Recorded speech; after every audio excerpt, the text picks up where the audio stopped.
ओम शांति। आज होची 18/8/26।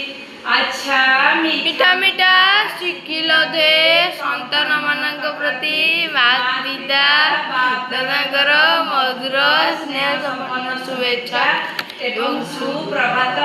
आत्मिक पितांकर आत्मिक संतान मानक नमस्ते। आत्मिक संतान मानकर आत्मिक बाप दादा को याद प्यार गुड मॉर्निंग नमस्ते नमस्ते नमस्ते नमस्ते। दाना पाई मुख्य सारांश नंबर 1 श्रीमत आधार रे निजर एवं अन्य मानर कल्याण करबा को हेबो।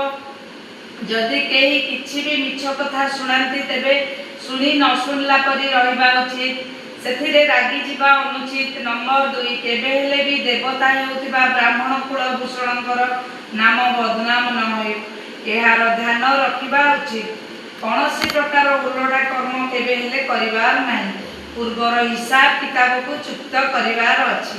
वरदान निशा एवं निशाना अर्थात लक्ष्यर स्मृति द्वारा सर्वकर्मेन्द्रिय गुड़ी को श्रृंखलित भाव में चलाउथिबा मुकुट तथा सिंहासन अधिकारी भव।